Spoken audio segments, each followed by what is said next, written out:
welcome back to another video, everyone. And we are here today with the Rocket. It did the road trip about a month ago, maybe less, maybe more. But today we're going to talk about this little rocket because I had a lot of people asking me, a lot of my mates asking me, how did this thing go, etc, etc. So today we're going to have a chat about this. This is a 1998 Toyota Starlet EP91. It is a 5-speed manual and it is a 1.3 litre. So this car originally was produced between 1996 to 1998, I believe. I may be wrong on that. So I've had this car for about 6.5 months now, almost the longest period of time I've had a car. This is number 13 if I'm correct, maybe 14. And out of every single car I've had now, whether that's Commodores, Falcons, Vans, etc., this is the most reliable and this is the most fun car, and it is the cheapest to run and to get parts on.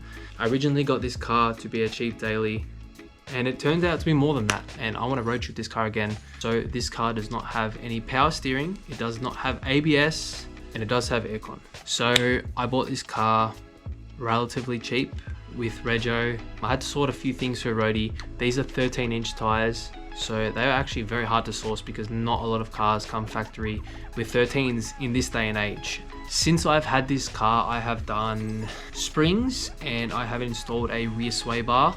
I'd say the springs are equivalent of SSL King springs, so it's not too low, but it looks a little bit better.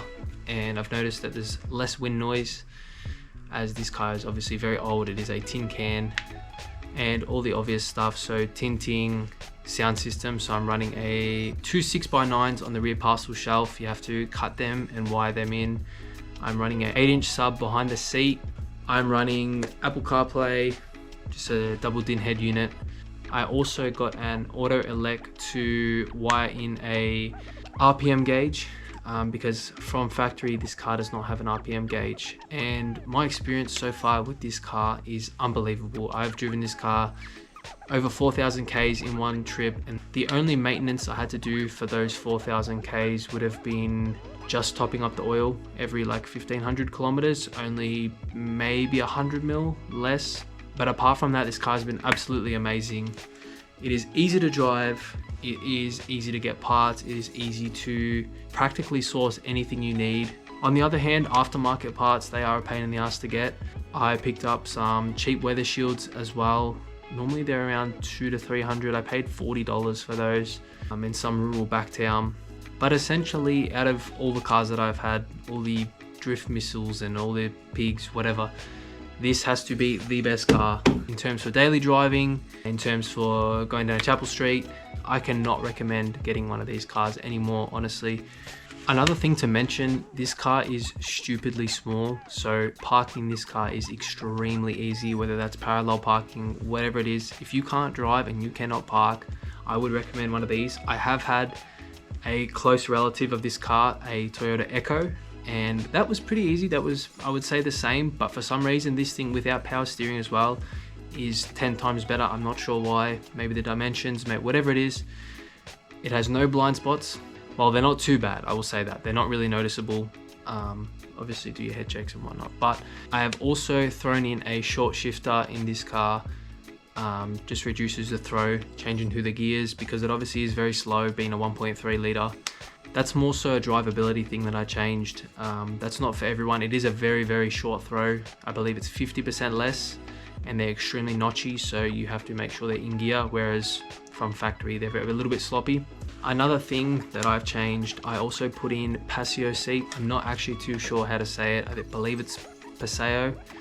I threw those seats in there as well. I got them on Marketplace from a solid bloke, I will say. I believe they sit around 2.5 inches lower from what I could find online, and that makes a huge difference in drivability because I'm not too tall. I'm just over 6 foot, and this car has got plenty of space. It's super comfortable. As I said, after 4,000 Ks, I had no issue sitting in the car, honestly.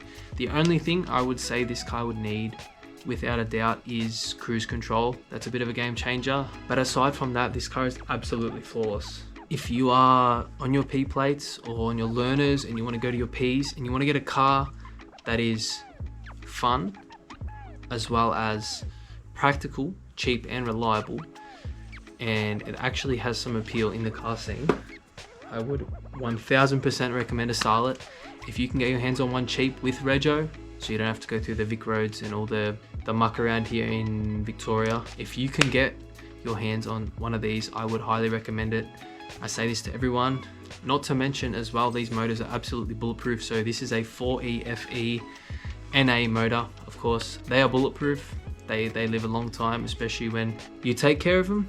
Also, forgot to mention, this has this ancient artifact that I'm sure many of you are not that familiar with. And we've also thrown on a dash mat for keepsake purposes. No cracking in the sun or however it goes. Something else we have installed are these cup holders. These are a game changer because for some reason there are no cup holders in this car from factory. So that is an absolute game changer right there. But anyways guys, I'm gonna wrap this one up now. This is just more of a preach for this car. Like you cannot beat this. You cannot beat this. I ain't even gonna say anything else. Thank you guys for watching. There is also gonna be some more content up soon with the new car that is sitting in the driveway at the moment. Not gonna give no spoilers, but it's gonna be some different stuff and I'm super keen for that as well. Thank you guys for watching. I appreciate the support and we will see you guys in the next one.